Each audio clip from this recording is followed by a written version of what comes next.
let me show you a few tips of how to properly use these viral lymphatic brushes. To get the best results when draining the fluid from your face, you need to be opening your major lymph nodes, especially on the upper head and neck, before you even touch these to your face. If you need to know how to do that, check the pinned videos on my page of how to clear your 7 major lymph nodes. Nobody is talking about the proper way in which to drain the fluid from your face.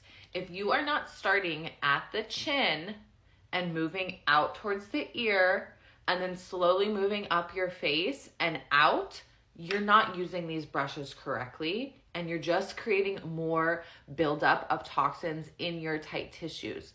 So make sure you start at the chin, you move the fluid out towards your ear, you move up below the cheekbone, again out towards your ear, under the eyes, above the eyes, the brow, and the nose. And all of this fluid will flow out to the ears. So bottom to top, middle to the outside. The other thing no one's talking about is how light you need to be touching this to your skin. This is not something you're going to be pressing in.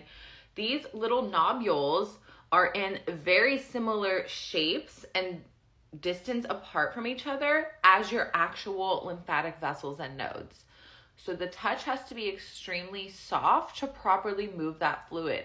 If you're pressing and compressing all those tissues together, that lymph fluid can't flow through tight tissue. So please use a very gentle sweeping motion. My final tip when using these brushes is actually how to properly use them and different techniques.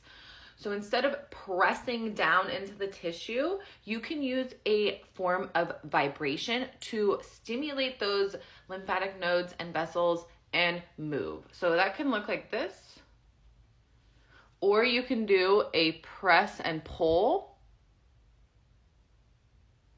Again, everything's very light, especially when I use this on the eyes.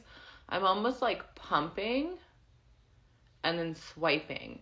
So different techniques can move the lymph. I think the biggest thing that anyone can get out of using these lymphatic brushes is how incredibly gentle, soft, and light your touch needs to be. Do not press this hard. You should not see your skin dragging. So you can wiggle and vibrate these tissues, and this will help warm up the fascia so that lymphatic fluid can flow more smoothly.